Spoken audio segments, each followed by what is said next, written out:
أشهد أن محمدا رسول الله۔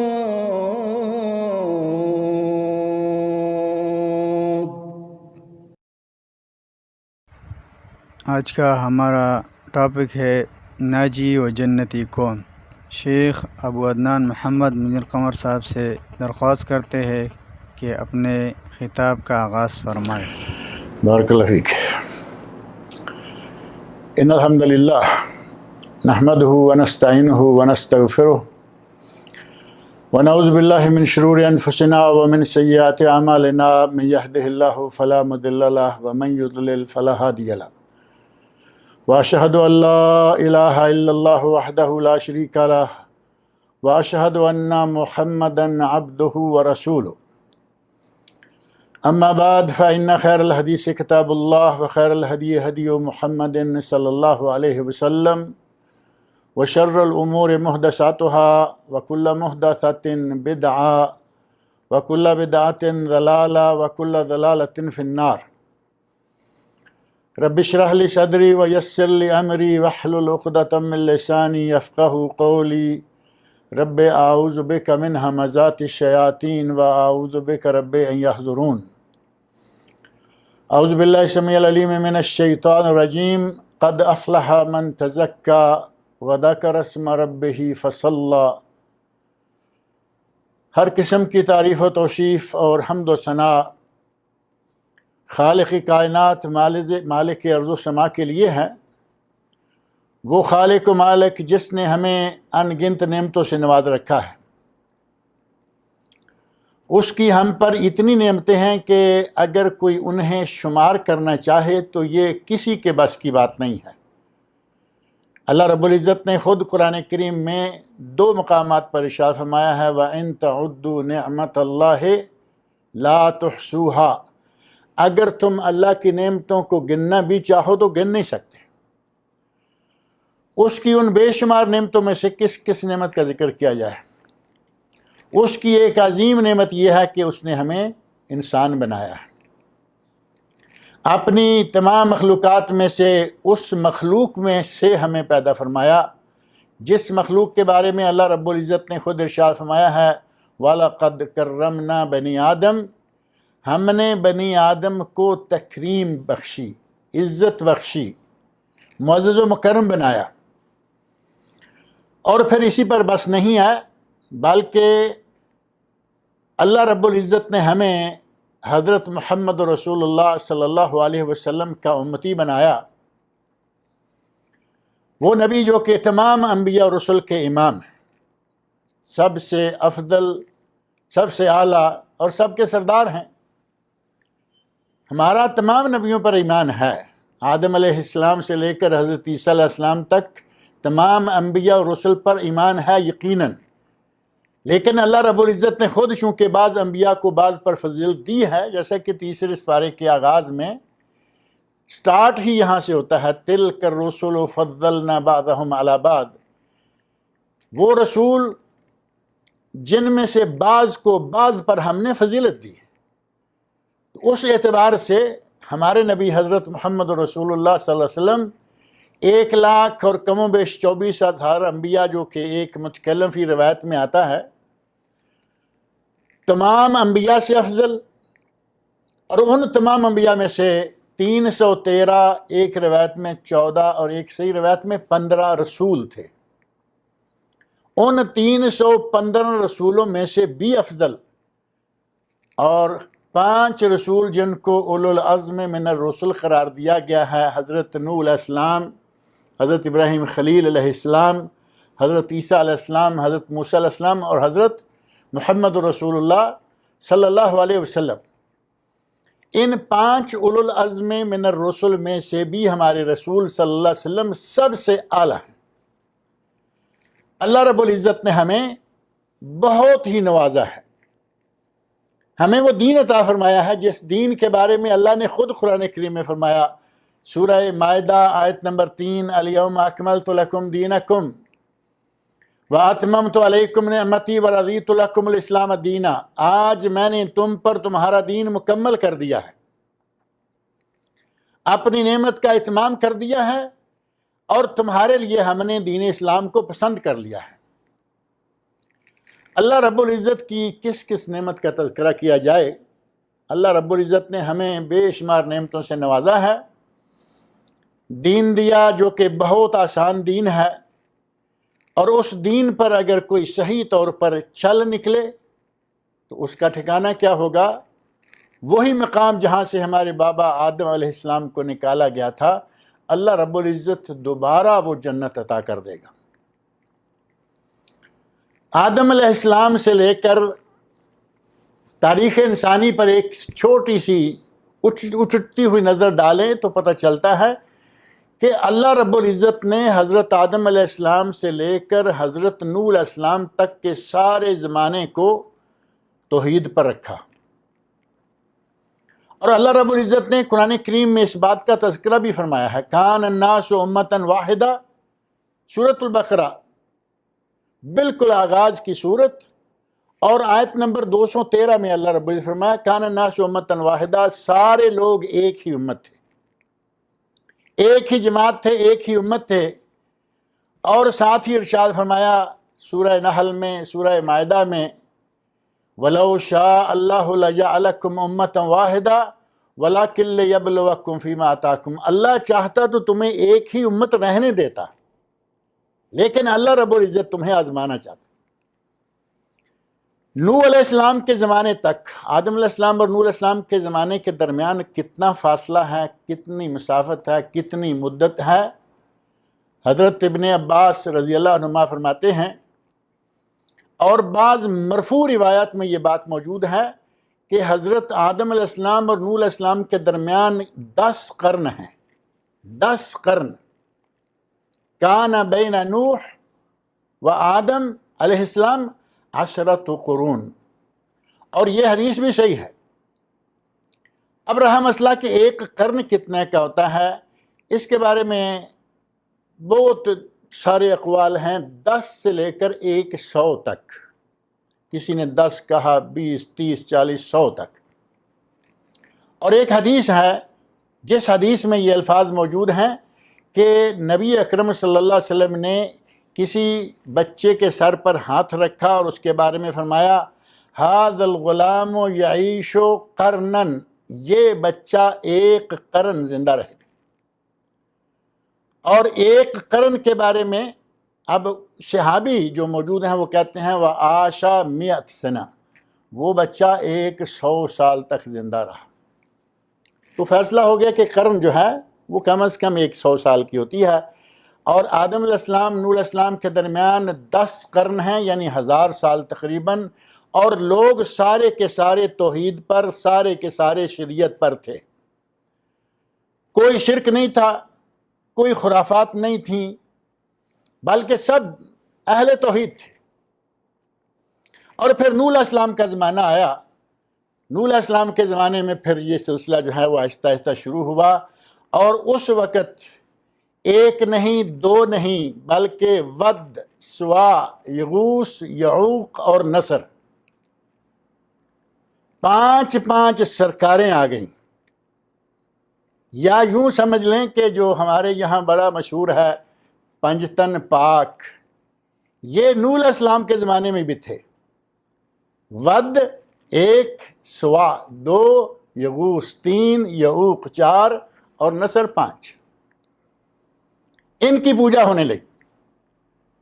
نبی اللہ نوح علیہ السلام، انہوں نے دعوت ارشاد بڑی محنت کی، ان کا اپنا ارشاد اللہ رب العزت نے نقل کیا ہے دعوتہم لیلا و نہارا، اے اللہ میں نے ان کو دن کو رات کو پکارا، فلم یزدہم دعائی الا فرارا، ان کو میرے دعوت دینے کا کوئی فائدہ نہیں ہوا سوائے اس کے کہ یہ مجھ سے دور ہی بھاگے۔ اور جب بالآخر بھی انہوں نے اسلام کو قبول نہیں کیا، حضرت نوح علیہ السلام کی دعوت کو قبول نہیں کیا، تو پھر اللہ رب العزت نے کیا کیا؟ نوح علیہ السلام کی دعا پر نوح علیہ السلام نے بالآخر، دیکھو 950 سال کے قریب دعوت دی، اور جب دعوت کو قبول نہیں کیا تو پھر بالآخر بد دعا نکلی، رب لا تذر علی الارض من الکافرین دیار، اے اللہ اب روئے زمین پر کافروں کا ایک گھر بھی نہیں بچنا چاہیے۔ طوفان نوح آیا اور ساری دنیا کو ملیہ میٹ کر دیا، صرف وہی لوگ بچ گئے جو نوح علیہ السلام کی کشتی میں تھے۔ اور بعض روایات سے، تاریخی روایات سے پتہ چلتا ہے کہ کشتی میں کل 80 کے قریب لوگ تھے۔ اس وقت 80 کے قریب لوگ بچ گئے جو کہ اہل توحید تھے، جو کہ مسلمان تھے، نوح علیہ السلام کو ماننے والے تھے۔ باقی سب کو اللہ رب العزت نے غرق کر دیا۔ یہ 1000 سال کا زمانہ اہل توحید کا رہا، توحید پر رہے، دین پر رہے، شریعت پر رہے، اور اس کے بعد شرک شروع ہوا۔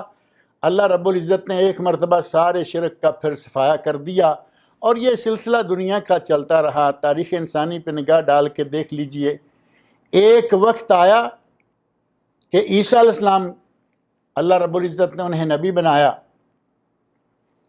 اور پھر انہیں اٹھا لیا، آسمانوں کی طرف اٹھا لیا۔ فوت نہیں ہوئے بلکہ اللہ رب العزت نے انہیں آسمان کی طرف اٹھا لیا۔ اور عیسیٰ علیہ السلام کے آسمان کی طرف اٹھائے جانے اور ہمارے نبی حضرت محمد رسول اللہ صلی اللہ علیہ وسلم کے مبعوث ہونے کے مابین 600 سال کا عرصہ ہے۔ ان 600 سالوں میں پھر اہل مکہ بالخصوص، دنیا بالعموم اور اہل مکہ بالخصوص، ہر اس گناہ میں، ہر اس برائی میں مبتلا ہو چکے تھے جس کو گناہ یا برائی کہا جا سکتا ہے۔ اور شرک اپنے زوروں پر تھا، حتیٰ کہ خانہ کعبہ، آپ اندازہ کریں، خانہ کعبہ میں 360 بت موجود تھے۔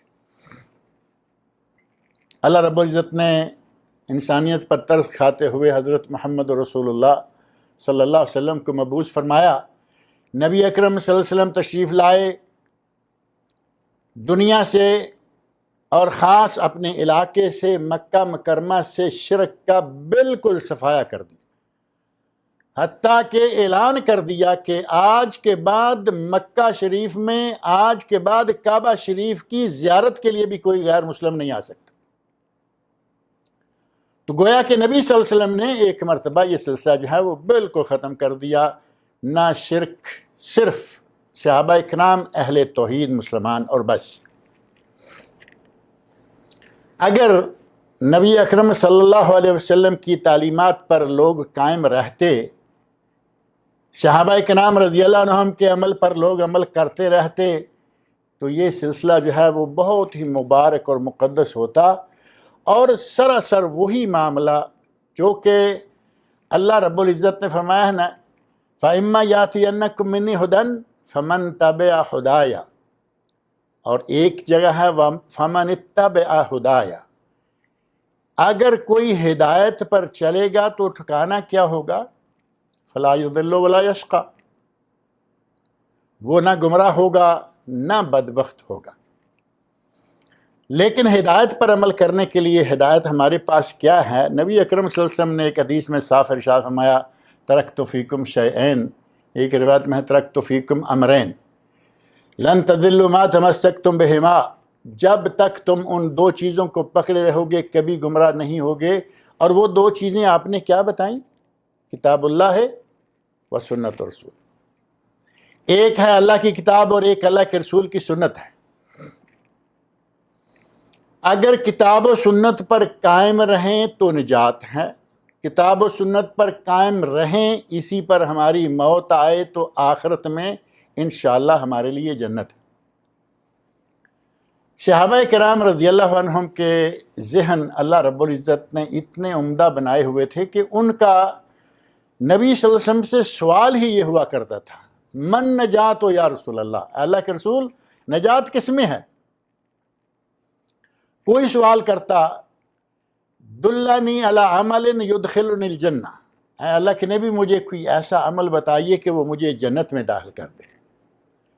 تو نبی اکرم صلی اللہ علیہ وسلم اب صحابہ کے سوال، کوئی دنیا کا سوال نہیں کیا، مجھے کوئی ایسا طریقہ بتائیے، کوئی ایسی دعا بتائیے کہ مجھے دنیا مل جائے، کوئی ایسا طریقہ بتائیے کہ میری تجارت کامیاب ہو جائے، کچھ بھی نہیں۔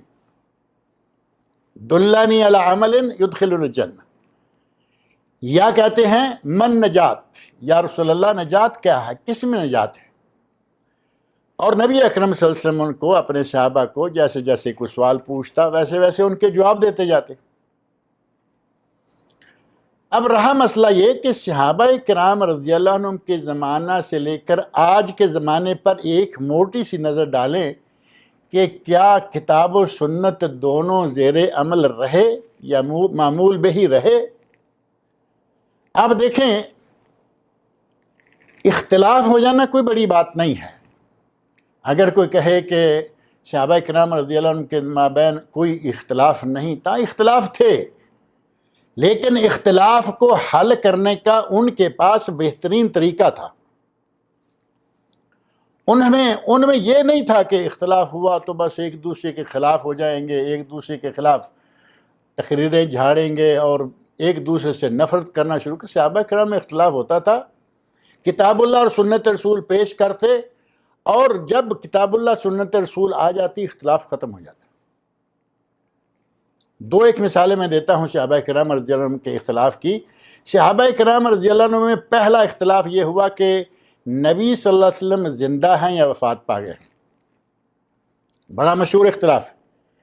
حضرت عمر فاروق رضی اللہ عنہ کہتے ہیں کہ جس نے کہا نبی فوت ہو گئے ہیں صلی اللہ علیہ وسلم، میں اس کا سر قلم کر دوں گا۔ اور عمر فاروق، وہ عمر فاروق جن کے بارے میں خود نبی اکرم صلی اللہ علیہ وسلم فرماتے ہیں کہ اے عمر یا ابن الخطاب، اے ابن خطاب، کیا بات ہے، تم جس گلی سے آ رہے ہوتے ہو، اگر اس گلی میں شیطان بھی آ رہا ہو تو تمہیں دیکھ کے بھاگ جاتا ہے۔ اتنا جلال، اتنا اللہ رب العزت نے ان کو رعب اور دبدبہ دیا ہوا تھا کہ شیطان بھی ڈر کے بھاگ جاتا۔ اب انہوں نے تلوار نکالی ہوئی ہے اور کہہ رہے ہیں کہ جس نے بھی کہا کہ نبی فوت ہو گئے ہیں میں اس کو قتل کر دوں گا۔ کس کی ہمت، کس کی جرت کبھی وہ کہے؟ بلاخر حضرت ابوبکر صدیق، طویل واقعہ ہے، حضرت ابوبکر صدیق رضی اللہ عنہ آئے اور آ کے کہا عمر بیٹھ جاؤ۔ عمر رضی اللہ عنہ بیٹھنے کو بھی تیار نہیں ہیں۔ بلاخر حضرت ابوبکر صدیق رضی اللہ عنہ نے فرمایا کہ نبی صلی اللہ علیہ وسلم ایک نبی ہی تو تھے، ما کان محمد الا رسول اللہ وخاتم النبیین، ما کان محمد الا رسول اللہ، اللہ کے نبی ایک رسول ہی تھے، فوت ہو گئے۔ اور ساتھ ہی ایک آیت پڑھی، ایک کلمہ خود کہا، آیت پڑھی اور کلمہ خود کہا من کان یعبد محمدا فإن محمدا قد مات۔ جو شخص تو نبی صلی اللہ علیہ وسلم کی عبادت کرتا تھا، خدا سمجھتا تھا، وہ سمجھ لے کہ اس کا خدا مر گیا ہے۔ ومن کان یعبد اللہ فإن اللہ حی لا یموت، اور جو اللہ کی بات کرتا تھا، اللہ زندہ ہے، قیوم ہے، اور اس کو کبھی موت نہیں آنے والی۔ اور جس وقت حضرت ابوبکر صدیق رضی اللہ عنہ نے قرآن کریم کی آیت پڑھی، یہ کلمات کہے، حضرت عمر فاروق رضی اللہ عنہ کہتے ہیں کہ مجھے یوں لگا جیسے یہ آیت آج نازل ہوئی ہے، اور پھر میری ٹانگوں میں میرا وزن اٹھانے کی سکت نہ رہی اور میں بیٹھ گیا۔ ابوبکر صدیق رضی اللہ عنہ نے قرآن کی آیت پڑھی، معاملہ ختم ہو گیا۔ نبی صلی اللہ علیہ وسلم فوت ہو گئے ہیں، تمام صحابہ نے حضرت عمر فاروق سمیت سب نے مان لیا۔ اب یہ الگ بات ہے کہ سب سے پہلا اختلاف ہوا وفات رسول پر، اور سب سے پہلا اجماع ہوا وفات رسول پر کہ واقعی نبی اکرم صلی اللہ علیہ وسلم وفات پا گئے ہیں۔ اب اس کا کیا کریں کہ ہمارے پاک و ہند کے ماحول میں خاص طور پر اتنی دنیا اور ان کے اتنے علماء ہیں جنہوں نے انہیں ایسی ڈگر پہ لگا رکھا ہے، جی نہیں نبی زندہ ہیں، نبی زندہ ہیں، نبی زندہ۔ جس پر سب سے پہلے اختلاف ہوا اور جس پر اجماع صحابہ ہو گیا وہ یہ ہے کہ نبی فوت ہو چکے، لیکن وہ ماننے کو تیار نہیں۔ پھر یہ اختلاف ہوا کہ نبی اکرم صلی اللہ علیہ وسلم کو دفن کہاں کیا جائے. کسی نے رائے دی کہ بیت المقدس میں لے جایا جائے، کسی نے کہا مکہ میں لے جایا جائے، کسی نے کچھ کہا. حضرت ابوبکر صدیق رضی اللہ عنہ نے کہا میں نے نبی اکرم صلی اللہ علیہ وسلم سے سنا ہے، کہیں اور سے بھی نہیں، نبی صلی اللہ علیہ وسلم سے سنا ہے، لم یقبر نبی الا حیث یموت. مسند امام احمد میں اور مصنف عبدالرزاق میں صحیح سند کے ساتھ یہ حدیث ثابت ہے کہ کوئی نبی جہاں فوت ہوتا ہے اسے وہیں دفن کیا جاتا ہے. نبی کی روح جہاں قبض ہوئی وہیں نبی کو دفن کیا جاتا ہے. نبی اکرم صلی اللہ علیہ وسلم جس مقام پر فوت ہوئے وہیں آپ کو دفن کر دیا گیا. صحابہ کرام رضی اللہ عنہم میں اختلاف ہوتا تھا، لیکن وہ فوراً اس کو کتاب و سنت کے حوالے سے ختم کر لیتے تھے. اب اختلاف تب سے لے کے چلتا ہی آ رہا ہے، اور نبی صلی اللہ علیہ وسلم نے بڑی مشہور و معروف حدیث ہے، آپ نے ارشاد فرمایا افترقت الیہود علی 71 فرقہ، یہود 71 فرقوں میں بٹ گئے. وافترقت النصارى علی 72 فرقہ، یہود کے بعد نصارہ 72 فرقوں میں بٹ گئے. اور فرمایا وَسَتَفْتَرِقُ أُمَّتِي عَلَىٰ 73 فرقہ، میری امت 73 فرقوں میں بٹ جائے گی. اور ساتھ ارشاد فرمایا كُلُّهَا فِي النَّارِ إِلَّا وَاحِدَةً، سب جہنم میں جائیں گے، سب جہنم میں جائیں گے الا واحدہ، سوائے ایک. وہ ایک کون ہوگا؟ بعض روایات میں آتا ہے فرقہ، بعض روایات میں آتا ہے ملہ، اور بعض روایات میں آتا ہے وَهِيَ الْجَمَاعَةُ، کہ وہ جماعت ہوگی جو ناجی ہے، جو نجات پانے والی ہے، وہ جنت میں جانے والی ہے، وہ ناجی جماعت ہے. اس کا نام آپ نے جماعت رکھا. اور ایک حدیث میں ہے کہ ان کا عمل ما انا علیہ و اصحابی، ان کا عمل وہ ہوگا جو کہ میرا اور میرے صحابہ کا ہے. اور ایک روایت میں ہے کہ ان کا عمل ایسا ہوگا جیسا کہ میرا آج میرا اور میرے صحابہ کا عمل ہے. تو مطلب یہ ہوا کہ اگر نجات چاہیے، اللہ کے نبی نے فرمایا کہ اتنے فرقے ہو جائیں گے، اب ان میں سے نجات چاہیے تو وہ نجات کیسے ملے گی؟ نبی اکرم صلی اللہ علیہ وسلم کی اتباع میں، نبی اکرم صلی اللہ علیہ وسلم کی اطاعت میں. کتاب اللہ اور سنت رسول کو اگر آپ پکڑ کے رکھتے ہیں تو نجات ہے. ما انا علیہ و اصحابی، جس پر میں ہوں اور میرے صحابہ ہیں. اب یہ فرقوں میں بٹ جانا یہ بھی ظاہر ہے کہ نبی اکرم صلی اللہ علیہ وسلم بتا گئے ہیں امت اسلامیہ فرقوں میں بٹ جائے گی. ایک دوسری بڑی مشہور و معروف حدیث ہے، ابو داؤد میں ہے، ترمذی میں ہے، ابن ماجہ میں ہے. حضرت ارباز بن ساریہ رضی اللہ عنہ بیان کرتے ہیں وَأَذَنَ رسول اللہ صلی اللہ علیہ وسلم موعظہ بلیغہ، نبی صلی اللہ علیہ وسلم نے ہمیں ایک بڑا ہی فصیح و بلیغ وعظ فرمایا. وَجِلَتْ مِنْهَا الْقُلُوبُ، ان سے دل دہل گئے، اس وعظ سے، اس کے کلمات سے دل دہل گئے. وَذَرَفَتْ مِنْهَا الْعُيُونُ، اور اس سے آنکھیں بہہ گئیں. دل دہل گئے، آنکھیں بہہ گئیں، لوگ رونے لگے، ڈر گئے. اور ساتھ ہی لوگوں نے کہا کأنہا موعظۃ مودع، اے اللہ کے رسول یوں لگتا ہے کہ جیسے یہ الوداعی واعظ ہے. اور ساتھ ہی کہتے ہیں فأوصنا، ہمیں وصیت کیجئے. تو نبی اکرم صلی اللہ علیہ وسلم نے کیا وصیت کی؟ فرمایا کہ تم پر تمسک ہے، تم پر فرض ہے کہ تمسک کرو کتاب اللہ اور سنت رسول. تم پر فرض ہے کہ سم و طاعت سے کام لو، اپنے امیر المومنین اس کی اطاعت کرو. ولو کان عبدا حبشیا، وہ چاہے حبشی غلام کیوں نہ ہو، تمہارا امیر بنا دیا گیا ہے، اس کی اطاعت کرو. اور ساتھ ہی فرمایا وَتَمَسَّكُوا عَلَيْهَا، اور تم اس وقت شریعت کو مضبوطی کے ساتھ پکڑ کے رکھو.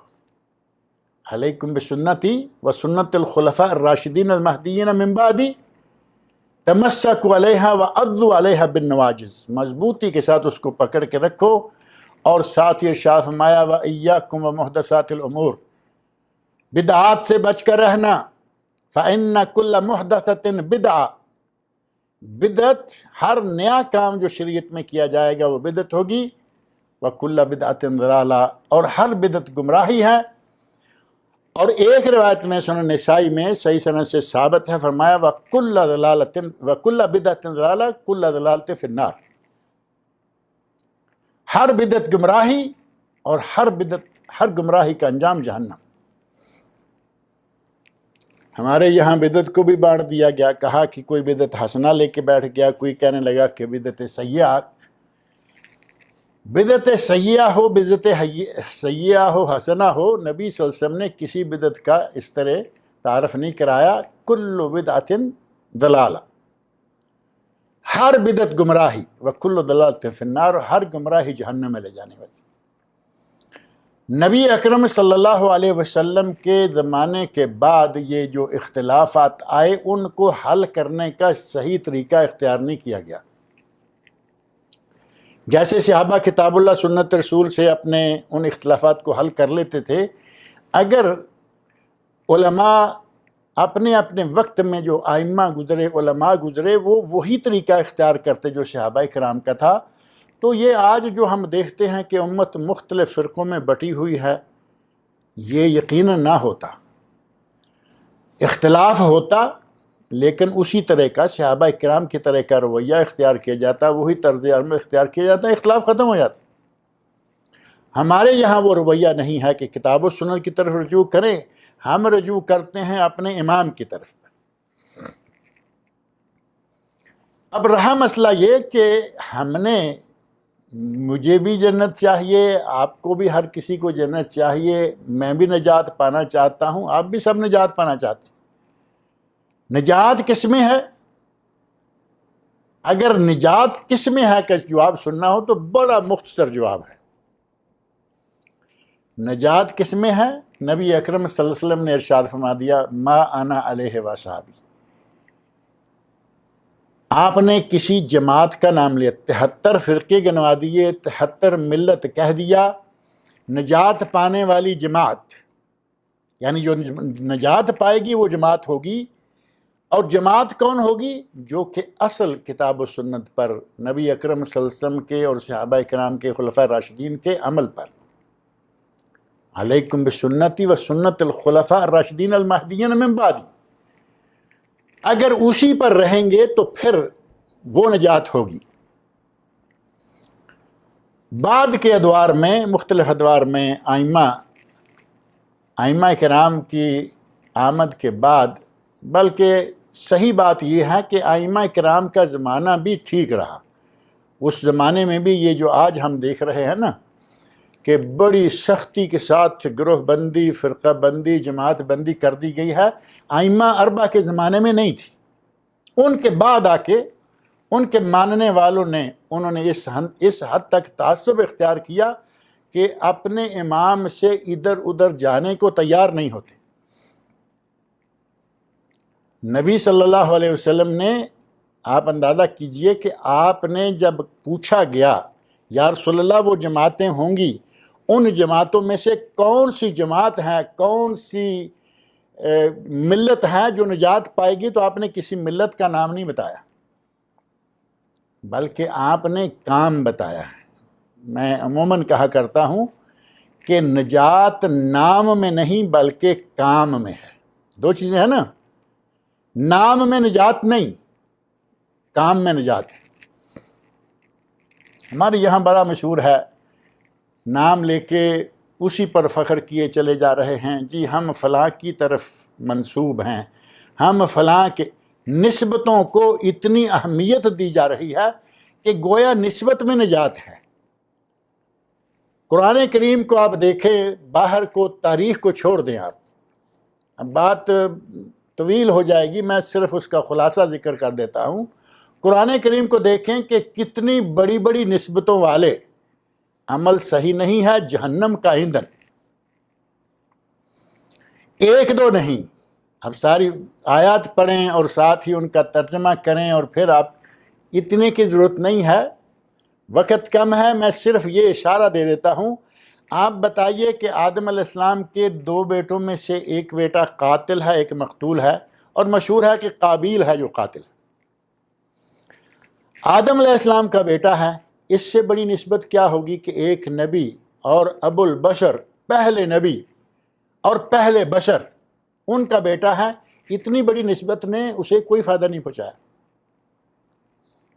وہ جہنمی، اور قیامت تک جتنے قتل ہوں گے قرآن و سنت سے ثابت ہے کہ ہر قتل کا گناہ اسے پہنچتا رہے گا. نسبت کام آئی. ہمارے یہاں نسبت پہ اتنا فخر.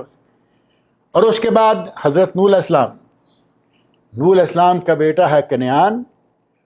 کنعان اپنے باپ پر ایمان نہیں لایا، باپ کے دین پر، شریعت پر ایمان نہیں لایا، تو اس کا انجام کیا ہوا؟ طوفان آیا جس میں باقی سارے مشرکین، باقی سارے نوح علیہ السلام کو نہ ماننے والے غرق ہوئے. انہی میں کنعان بھی غرق کر دیا گیا. نبی ہیں، رسول ہیں، اولو العزم من الرسل ہیں، لیکن بیٹا نجات نہیں پا سکا کیونکہ اس نے اللہ رب العزت کی اور نبی کی بات نہیں مانی. نسبت کام نہیں آئی. ابراہیم علیہ السلام کے والد، آپ اندازہ کریں، خلیل اللہ، اللہ کے نبی ہیں، لیکن نبی اکرم صلی اللہ علیہ وسلم کا ارشاد حقیقت بنیاد، آپ ارشاد فرماتے ہیں کہ اس کو بجو کی شکل میں جہنم میں داخل کیا جائے گا. ابراہیم علیہ السلام کے والد بجو کی شکل میں جہنم میں جائیں گے. اور قرآن کریم کی سورۃ التحریم میں ایک نہیں، دو نہیں، بلکہ چار عورتوں کا ذکر کیا گیا. ان میں سے دو عورتیں جو اللہ کو ماننے والی ہیں، اور ان میں سے ایک حضرت عیسیٰ علیہ السلام کی والدہ حضرت مریم علیہ السلام ہیں، اور ایک فرعون کی بیوی آسیہ. ان دونوں کا تذکرہ اللہ رب العزت نے انہی آخری 3 آیتوں 10، 11، 12 سورۃ التحریم، وہاں ان دو کا بھی ذکر کیا اور 2 عورتیں اور ذکر کی. ان 2 عورتوں میں سے امرأۃ نوح و امرأۃ لوط، نوح علیہ السلام کی بیوی اور لوط علیہ السلام کی بیوی. اب بیویوں کا کتنا تعلق ہوتا ہے شوہر سے، کتنی محبت ہوتی ہے میاں بیوی میں آپس میں، اور یہ نسبت اتنی ہے کہ شاید اس سے بڑی نسبت دنیا میں کوئی ہو نہیں سکتی. ہم اپنے گرد پیش میں دیکھتے ہیں کہ ادھر شادی ہوئی اور بیوی کو بغل لگایا، نہ ماں نہ باپ نہ بہن نہ بھائی، کسی کی پرواہ نہیں. اتنا تعلق گہرا ہو جاتا ہے میاں بیوی کا. اور یہ سب نہیں، کچھ ایسے جو ماں باپ تک کو چھوڑ جاتے ہیں، بہن بھائیوں کو چھوڑ جاتے ہیں. ذرا سی رنجشیں ہوئیں، سارے معاملات ختم کیے اور کہا کہ یہ جا رہے ہیں، وہ جا رہے ہیں. اتنا تعلق میاں بیوی کا آپس میں، اور صرف چھوٹی سی رنجش پہ ماں باپ تک کو چھوڑ جاتے ہیں. اور یہ دونوں میاں بیوی ہیں. ایک حضرت نوح علیہ السلام کی بیوی ہے. اللہ رب العزت نے قرآن کریم میں ارشاد فرمایا کہ اس کا وہی انجام ہوگا جو دوسروں کا ہوگا، نافرمانوں کا، نہ ماننے والوں کا، یعنی وہ جہنم میں جائے گی. لوط علیہ السلام کی بیوی، حضرت لوط علیہ السلام کو اللہ رب العزت نے حکم کیا کہ لوط، صبح رات تم اپنی بستی سے نکل جانا، جو تمہارے ساتھ تمہارے لوگ ہیں ان کو ساتھ لے لینا، لیکن ایک عجوز تمہارے ساتھ نہیں جائے گی، ایک بڑھیا، تمہاری بیوی تمہارے ساتھ نہیں ہوگی. لوط علیہ السلام نبی ہیں، ابراہیم علیہ السلام خلیل نبی ہیں، حضرت نوح علیہ السلام نبی ہیں، آدم علیہ السلام نبی ہیں. کتنی بڑی بڑی یہ نسبتیں ہیں، لیکن نسبت کوئی کام نہیں آ رہی.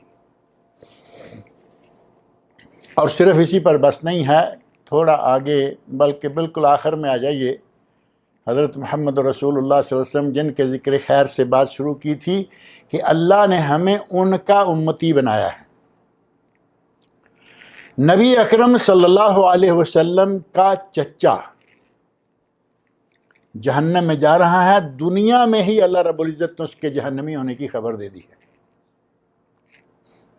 دنیا میں ہوتے ہوئے۔ تبت یدا ابی لہب وتب ما اغنى عنہ مالہ وما کسب سیصلی نارا ذات لہب وامرأتہ حمالۃ الحطب فی جیدہا حبل من مسد۔ میاں بیوی دونوں کا انجام دنیا میں بتا دیا کہ وہ دنیا میں بھی ذلیل و خوار ہو کر جہنم ذلیل و خوار ہو کر مریں گے، سیصلی نارا ذات لہب، اور آخرت میں بھڑکتی ہوئی آگ کے شعلوں میں جائیں گے۔ نبی کا چچا، اس سے بڑی نسبت، نبی وہ جو تمام انبیاء اور رسل کے امام اور سردار ہیں، نبی وہ جو تمام انبیاء کے امام ہیں اور چچا ہے۔ کوئی کہہ سکتا ہے کہ یہ تو چچا چونکہ گستاخ تھا، بلکہ گستاخان رسول صلی اللہ علیہ وسلم، جن گستاخوں کا ذکر کیا جاتا ہے کہ انہوں نے نبی صلی اللہ علیہ وسلم کی ذات میں، نبی صلی اللہ علیہ وسلم کے بارے میں آپ کے سامنے گستاخیاں کی، ان میں سے سب سے پہلا نام جو ہے وہ ابو لہب کا آتا ہے۔ گستاخان رسول کی فہرست کا پہلا شخص ابو لہب، نبی صلی اللہ علیہ وسلم کا چچا، اور اس کے دونوں بیٹے وہ بھی گستاخان رسول، اور اسی طرح دیگر گستاخان رسول۔ کوئی کہہ سکتا ہے کہ وہ تو گستاخ رسول تھا، وہ تو نبی صلی اللہ علیہ وسلم کو مانتا نہیں تھا، بلکہ اس نے بدتمیزیاں کی، گستاخیاں کی، بلکہ نبی صلی اللہ علیہ وسلم کے بارے میں بہت برے الفاظ کہے۔ پہلا واعظ جو نبی اکرم صلی اللہ علیہ وسلم نے عام دعوت کے موقع پر، جب اعلانیہ دعوت کا نبی صلی اللہ علیہ وسلم کو حکم دیا گیا، اس وقت اس نے یہ کہا تھا تباً لک الہذا جمعتنا، تیرے ہاتھ ٹوٹ جائیں، تو تباہ ہو جائے، کیا تو نے اسی کام کے لیے ہمیں جمع کیا تھا؟ اس وقت اللہ رب العزت نے نبی اکرم صلی اللہ علیہ وسلم کا دفاع کرتے ہوئے اور اس کی اس واہیات گفتگو کا جواب دیتے ہوئے آسمان سے یہ سورت نازل فرمائی، تبت یدا ابی لہب وتب۔ اے میرے نبی، تو نہیں، تیرا دشمن تو نہیں، بلکہ یہ تیرے سامنے جو بد زبانی کرنے والا گستاخ ہے، یہ تباہ ہوگا، اس کے ہاتھ ٹوٹیں گے۔ اب کوئی کہہ سکتا ہے کہ یہ تو گستاخ تھا، یہ تو نافرمان تھا، یہ تھا، یہ تو چلیے ایک دوسرے چچا ہیں جو گستاخ بھی نہیں تھے اور اتنے مہربان تھے کہ شاید کسی دوسرے نے اتنی مہربانی نہ کی ہوگی، اور وہ ہیں ابو طالب۔ ابو طالب نے نبی اکرم صلی اللہ علیہ وسلم کی پرورش کی، چھوٹی عمر میں آپ ان کے گھر میں آئے، والد آپ کے پیدا ہونے سے پہلے فوت ہو چکے تھے، والدہ 6 سال کی عمر میں فوت ہو گئیں، دادا 8 سال کی عمر میں فوت ہو گئے، اور جاتے ہوئے وہ ابو طالب کے سپرد کر کے گئے۔ اللہ رب العزت نے نبی اکرم صلی اللہ علیہ وسلم کو ان کے گھر میں ایک عرصہ کے لیے رکھا، اور بالآخر نبی اکرم صلی اللہ علیہ وسلم نبوت کے عہد تک پہنچے، اور مشرکین مکہ نے نبی صلی اللہ علیہ وسلم کے خلاف طوفان بدتمیزی برپا کر دیا، طرح طرح کی سازشیں، یہ کریں گے وہ کریں گے، اور کئی مرتبہ وہ ابو طالب کے پاس کمپرومائز کے لیے آئے، کہا کہ اپنے بھتیجے سے کہو ہماری بات مان لے، اگر اس نے نہ مانی تو ہم اسے قتل کر دیں گے۔ نبی اکرم صلی اللہ علیہ وسلم نے اپنے چچا کے سامنے یہ بات رکھی کہ میں کسی بھی حالت میں اس دین کو چھوڑنے والا نہیں ہوں، بلکہ یہ جو کمپرومائز کہتے ہیں یہ بھی میں ماننے کو تیار نہیں، چھوڑنا تو دور کی بات ہے، میں یہ بھی نہیں کروں گا کہ کچھ وقت ان کے اور کچھ وقت اپنے اور وہ میرے، بلکہ میں جس کام کے لیے اللہ نے مجھے ذمہ داری لگائی ہے وہ میں کام پورا کروں گا، یا میں اسی کام کو کرتے ہوئے اللہ کی راہ میں وفات پا جاؤں گا، ہلاک ہو جاؤں گا۔ اپنے بھتیجے کے اس عزم مصمم کو دیکھ کر چچا نے پھر آخر کہا کہ جاؤ بھتیجے، جب تک میں زندہ ہوں تب تک مکے کا کوئی شخص تم تک نہیں پہنچ پائے گا۔ اس سے بڑی قربانی، اس سے بڑی خدمت، اس سے بڑا تعاون نبی اکرم صلی اللہ علیہ وسلم کا بتائیے اور کس نے کیا ہوگا؟ لیکن حال کیا ہوا؟ یہ شخص ابو طالب وفات پانے لگے۔ مجھے تعجب ہوا، ایک مرتبہ ایک بات سننے میں آئی، کسی نے کہا کہ میں نے ابو طالب کے بارے میں قرآن کریم کے حوالے سے غالباً 7 جلدیں لکھی ہیں، 7 بلکہ اس سے بھی زیادہ۔ کہاں سے اس نے اور کیا اس نے لکھ دیا؟ نبی صلی اللہ علیہ وسلم ابو طالب کے پاس بیٹھے ہیں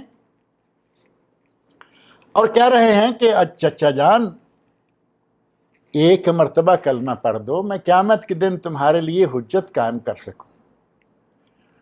اور ادھر اسی وقت اپوزیشن بھی موجود تھی۔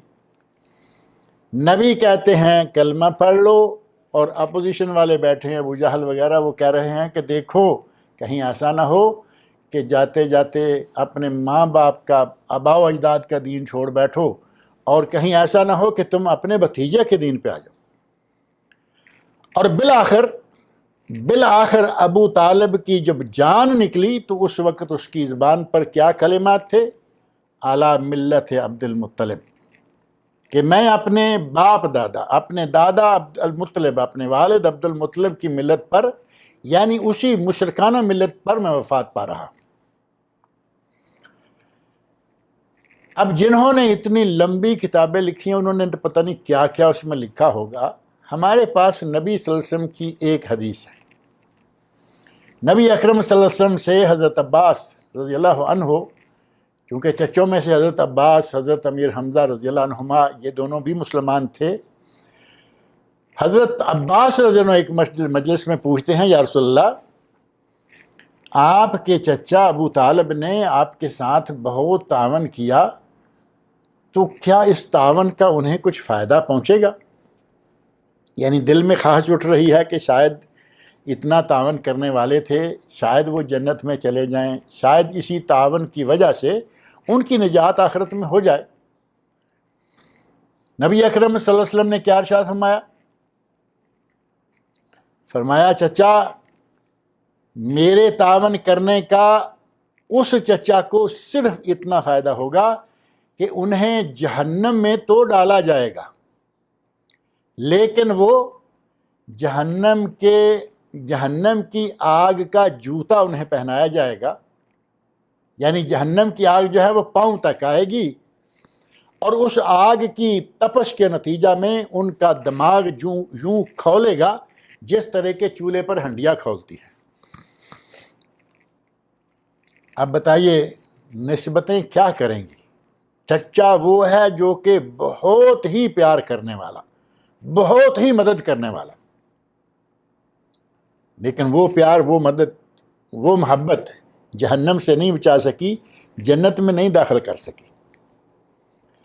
تو مسئلہ یہ ہے کہ صحابہ کرام رضی اللہ عنہم کے بعد مختلف طریقے نکلے، آج تک وہ طریقے آ رہے ہیں، لیکن یہاں میں جاتے جاتے ایک کلمہ ائمہ کرام، ائمہ اربعہ رحمۃ اللہ علیہ مجمعین کے حق میں انہی کا کہا ہوا کلمہ کہہ دوں کہ وہ ہماری ان دھڑے بندیوں، ہماری ان فرقہ بندیوں سے بالکل بری ہیں۔ ہر امام کے بارے میں یہ تفصیلات موجود ہیں کہ جب صحیح حدیث آ جائے تو وہ لے لو، ہمارے قول کو، ہمارے فتویٰ کو چھوڑ دو۔ اور ہر امام کے بارے میں موجود ہے کہ تقلید میری یا کسی کی بھی تقلید مت کرو۔ اب میں وہ نصوص ذکر نہیں کرتا، جنہیں وہ نصوص چاہیے وہ علامہ محمد ناصر الدین البانی رحمۃ اللہ علیہ کی کتاب ہے صفۃ صلاۃ النبی من التکبیر الی التسلیم کأنک تراہا۔ نبی صلی اللہ علیہ وسلم کی نماز کا طریقہ تکبیر تحریمہ سے لے کر سلام پھیرنے تک گویا کہ آپ اپنی آنکھوں سے دیکھ رہے ہیں۔ اس کتاب کا ترجمہ پاکستان میں چھپ چکا اردو میں، انڈیا میں چھپ چکا اردو میں، اور اس کتاب کے مقدمہ میں علامہ رحمۃ اللہ علیہ نے چاروں ائمہ کے بالتفصیل اور باسند اقوال ذکر کیے ہیں کہ ان سب نے منع کیا ہماری تقلید نہ کرنا، نہ کسی اور کی تقلید کرنا، بلکہ خذوا من حیث اخذنا یا خذوا من حیث اخذوا، تم بھی وہیں سے لو جہاں سے انہوں نے لیا۔ انہوں نے کتاب اللہ اور سنت رسول سے لیا، تم بھی کتاب اللہ سنت رسول سے لو۔ اگر نجات ہے تو وہ صرف کتاب اللہ اور سنت رسول، ان دو چیزوں پر عمل کرنے میں نجات ہے۔ نہ نسبتوں میں نجات ہے، نہ رشتہ داریوں میں نجات ہے، نہ اس دھڑے بندیوں میں نجات ہے۔ اور یہ نجات دلانے والی چیزیں کیا ہیں؟ کسی نے کسی شہر کی طرف اپنے آپ کو منسوب کر لیا، کسی نے اپنے استاد کی طرف، کسی نے اپنے امام کی طرف، عجیب قسم کی نسبتیں ہیں۔ اگر عمل اچھا نہیں تو نجات نہیں۔ عمل اچھا کب ہوگا؟ جب کتاب اللہ اور سنت رسول کے مطابق ہوگا۔ اللہ رب العزت مجھے اور آپ سب کو قرآن کریم اور سنت رسول صلی اللہ علیہ وسلم پر عمل کرنے کی توفیق عطا فرمائے، اور اللہ رب العزت مجھے اور آپ سب کو اہل جنت میں سے بنائے۔ اللہ رب العزت مجھے اور آپ سب کو جہنم سے نجات عطا فرمائے۔ اللہ تعالیٰ مجھے اور آپ سب کو نیک عمل کی توفیق عطا فرمائے۔ وما علینا الا البلاغ المبین۔